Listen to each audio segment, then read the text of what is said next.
ইভ্যালুয়েশনের কথা বলি।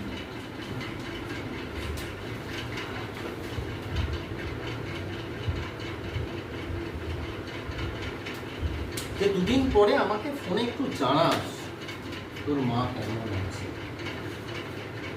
হসপিটালে গেলে দেখবে ট্যাগ করে লিখে দেবে টিসিএ আফটার 7 days। রিপোর্টগুলো নিয়ে 7 দিন বাদে এসে ডাক্তারবাবুকে দেখাবেন, তার আগে আউটডোরে একটা স্লিপ তৈরি করে নিবি।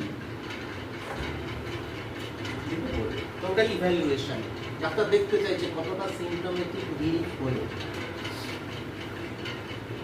কিছু টেস্ট থাকলে তার রিপোর্টগুলো নিয়ে দেখা করবে।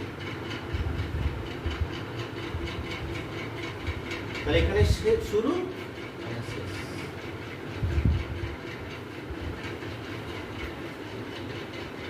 এবং নার্সিং কেয়ার প্ল্যানও কিন্তু এক।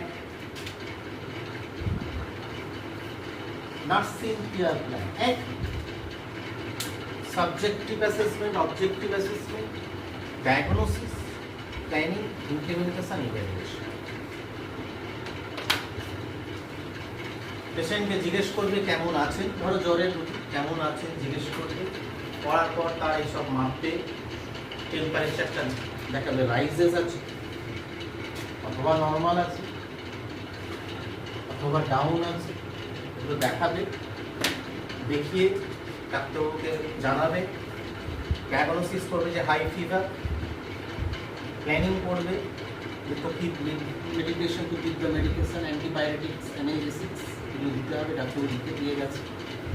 ইমপ্লিমেন্টেশন, সে জ্বরের ওষুধটা খাওয়াবে এবং সে 4 ঘন্টা অন্তর অন্তর অনগোয়িং অ্যাসেসমেন্ট যে ফ্লো চার্ট হয় সেখানে সে লিখবে 4 ঘন্টা বাদে জ্বরটা কতটা ছিল, জ্বরের একটা চার্ট সে তৈরি এবং ডাক্তারবাবুকে হ্যালো ডক্টর এটা চার্ট এগুলো তার কাজ।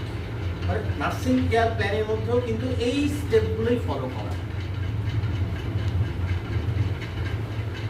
আর ডাক্তারি যে আমাদের ট্রিটমেন্ট প্রসেস আছে সেটাও এইটাই,